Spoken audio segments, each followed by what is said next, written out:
Hello, fellow Rangers. It's Blue Ranger 92 here, and welcome to another reaction video. So today we're gonna react to, Origin of Hulk 2099 Unlimited issue number 1. It will be 15 minutes long on this video. What I'm looking at right now.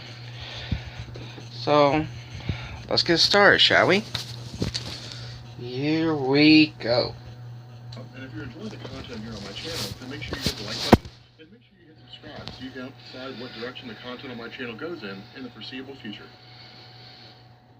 Okay, so one of the most common requests that I have is to make a video on the origin. It looks like Venom of Spider-Man. That is to say, the Marvel 2099 version of the Incredible Hulk. Now, the reason why this is a different iteration is because the Doomsday imprint under Marvel was designed to. And there's Spider-Man right here. What the world would look like in 2099. I mean, it really kind of speaks for itself. But the difference here is that for the most part, everything's changed. There are a couple similarities, and there are actually some teams that are still the same. For example, there was Fantastic Four 2099, but that was a Fantastic Four 2099 sales, and it was just a time displaced Fantastic Four team. But like Dr. Doom with Doom 2099 was actually Victor Von Doom. So I mean, there were things that were still familiar there, but like Spider-Man 2099 was a guy named Miguel O'Hara, and Incredible Hulk is a guy named John Eisenhart. Now, his initial appearance actually does not come out of his own solo series, and that's one of the big misconceptions people have. And it's understandable, because not a lot of people are aware of the concept of anthology series. If you're new to comic books, what most publishers do, or at least what they did do when they were first coming onto the scene, is they would just launch a whole ton. Looks like a clay face. And anthology books are basically just comics that tell a whole bunch of different stories. They're all just these, 5, 6, 7-page independent stories isolated from anything else, and that's it. For example, the original Flash, Jay Garrick, made his appearance in the Flash comics, but it was just like Flash Comics #1, I think it was, and then it was just, Jay Garrick the Flash, and like a whole bunch of other stories. Superman, as most anybody knows, made his appearance in Action Comics #1, but he was just one of several stories in that comic book. When it came to Detective Comics, Batman made his appearance there. Batman, my boy!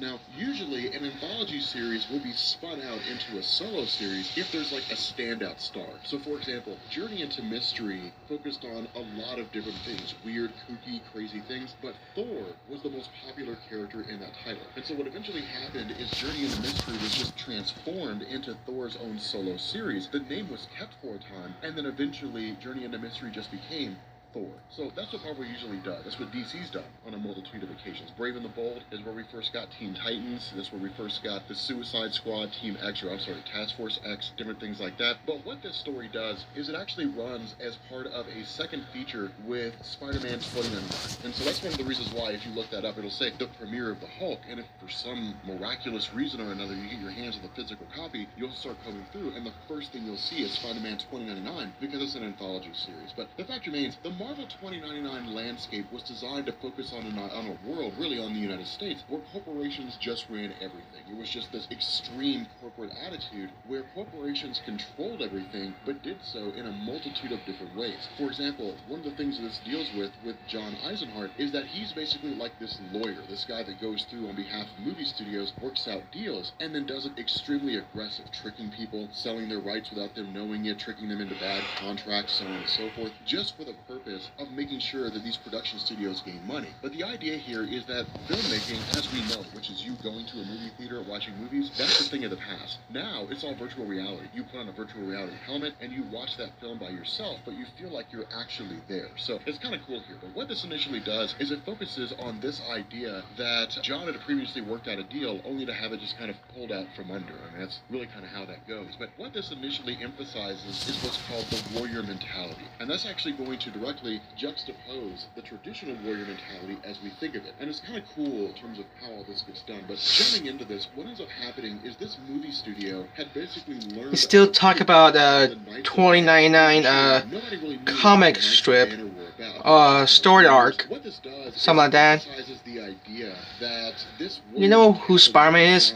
John John Eisenhardt You already know. against the warrior mentality of the Knights of Banner. These are a group of guys who basically just broke off away from the main United States government or United States society because they hated the corporate mentality and just began taking up traditional honorable warrior mentalities. But they modeled themselves after Bruce Banner. The funny thing about this is that John doesn't know this initially. Instead, what he does is he pops up and says, hey, look, I can basically take all the rights to the Knights of Banner concept and then sell it to a movie studio, and these guys get absolutely nothing. But what ends up happening is these guys actually turn on him and say, no, we don't want to have anything to do with that. We want to have this traditional warriors mentality. Now, the funny thing about this is that on the whole, they are the minority. They're a small number of people. They're the last bastion of the way things used to be. There are people out there who wish to return back to the way things were, but for the most part, they're few and far between. The idea here is that with John being turned down, what he ends up doing is trying to filter through and sort out their weakness. And as it comes with any organized society whatsoever, the weakness This is always explain about so the Hulk, the Incredible Hulk, from the year 2099. Same thing as Spider-Man. Life in the big city, that kind of thing. And it's really interesting because what this does is it hits on small town life in comparison to the big city. I don't know how many of you guys live in a small town as opposed to a major metropolitan area like Los Angeles or Seattle or Dallas or something along those lines. But a lot of people, me especially, living in a smaller town like Lexington, like I did for 20 years, you always dream of like the bigger life. I wonder what Los Angeles is like. I wonder what New York City is like. But with the idea of this particular scenario, Gawain looks at all this and says, it's my chance to see the bright city lights. It's my chance to see how everything could be, as opposed to living in this small, little, rural, isolated area in this traditional fashion. Now, what Gawain does is he basically spills the beans on everything about the... That's Hulk right there. The legendary Hulk, Bruce Banner. They really model themselves after Bruce Banner himself. More so than that, after the Incredible Hulk concept. The problem with this, as John states, is that for the most part, any kind of messing around or anything that has to do with gamma radiation has basically been outlawed. Now, there were a couple of reasons for this, one of which John hits at, and the other, we could just kind of go on our own and sort of take it from there. One of the most notable is the idea that gamma rays were just too unpredictable. John really kind of points out the idea that people who are blasted with gamma radiation react in different ways, and no one really knows how they're going to turn out. The Incredible Hulk is a really good example. Under normal circumstances, the Incredible Hulk just couldn't be controlled. That's him. A lot of it was because of how the Incredible Hulk. You have to keep in mind, imagine that you have split personalities, and imagine that one personality just takes over. Well, you're going to have these giant chunks in your mind where you're not going to remember anything. This is Bruce Banner right here, and this is Hulk. You can't access the memories They're of that person. same person of this guy. And there are rooms that you just can't access. When it came to Bruce Banner and when it came to the Incredible Hulk, the idea was that when Bruce Banner was in control, the Incredible Hulk, depending on who was writing the story at the time, would not remember anything Bruce Banner was doing. When the Incredible Hulk was dominant, Bruce Banner would not remember anything the Incredible Hulk had done. Now, the reason why I say different writers is because some writers take certain liberties. Some writers say, well, Bruce Banner's always subconsciously keeping the Hulk in check, and so he always knows what it is that the Hulk is doing. Other times, there's been stories like World War Hulk, for example, where Bruce Banner and the Incredible Hulk both agree on the Hulk's ideology, and Bruce Banner just kind of relinquishes control. But then if you go back and you read Incredible Hulk stories from the 80s, from the 90s, the idea is that Bruce Banner doesn't know what the Hulk is doing. The other half of this equation is that when it comes to the Marvel 2099 universe, or I guess this future, the last man standing, the lone gunman, the one guy who's willing to stand up to everything, is something that can't be tolerated. And the reason why is because all it takes is one person to inspire an army of people, one person to be a martyr. It takes that one guy who's willing to stand up and say, the world we're living in is not the way things should be. We're living in this dark, sinister place where corporations run everything. We have to take them down. That's Mel Gibson right there.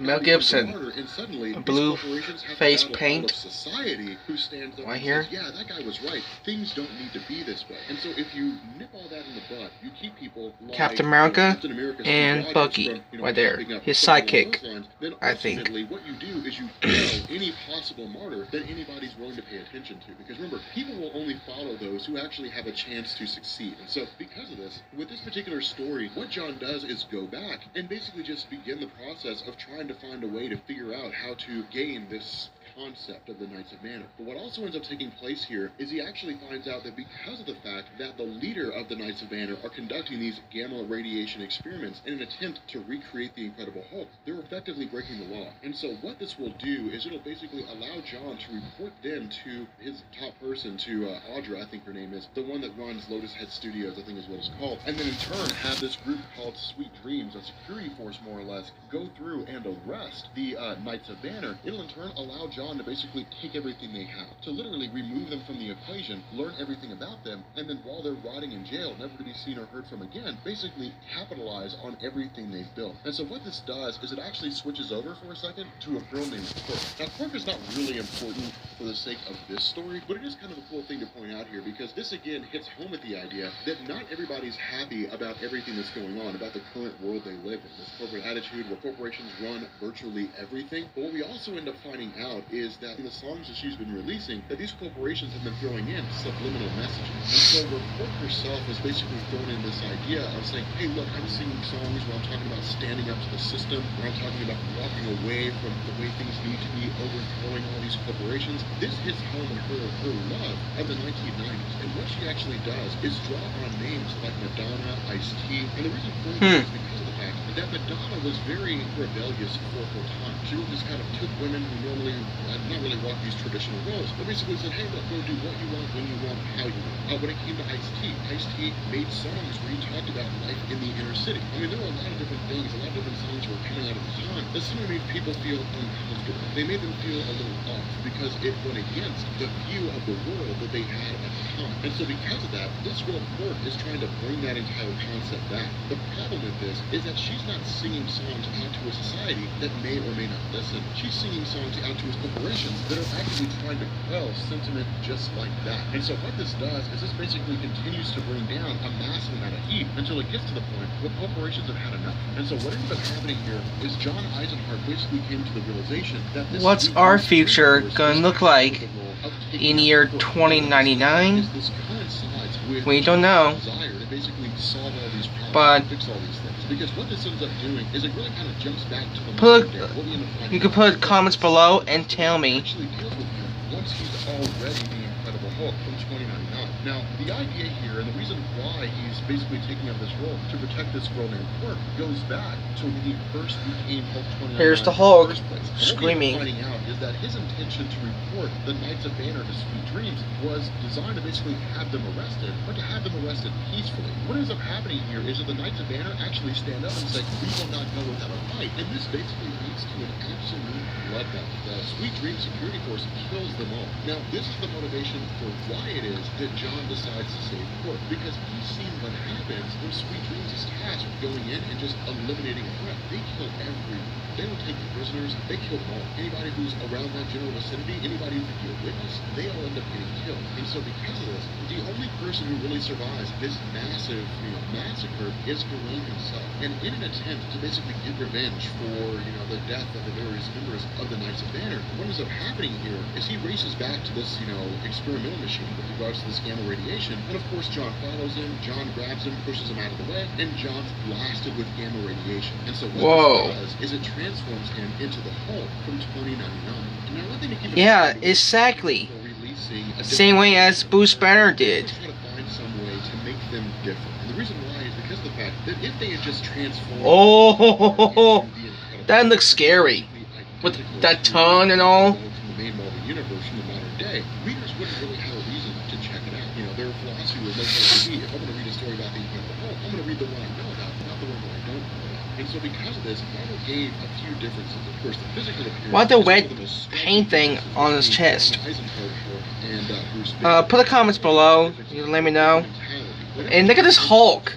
That's a really scary version of Hulk from the year 2099. To bring John Eisenhart closer in line with the classic Incredible Hulk, which basically resulted in a fractured psyche. The difference here is that unlike Bruce Banner, who's the Hulk looks like a lizard almost. A lizard. Who may or may not be a good guy, depending on the story, the Hulk 2099 was actually a good guy, and John Eisenhart basically became this ruthless villain in a lot of different ways. So the result of this is that in this moment when he transforms into Hulk 2099 and realizes the power that he possessed, he literally becomes a one-man wrecking crew. Much like the classic Banner Incredible Hulk, John Eisenhart's strength increases as he gets angrier, and so that remains the same. That part keeps going. His invulnerability is almost on par with the classic Incredible Hulk. His healing factor, almost on par with the classic Incredible Hulk. In a lot of ways, they are almost identical.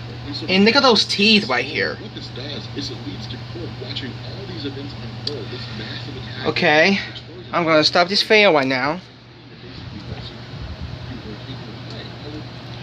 Thank you guys for watching. I'm sorry for so late.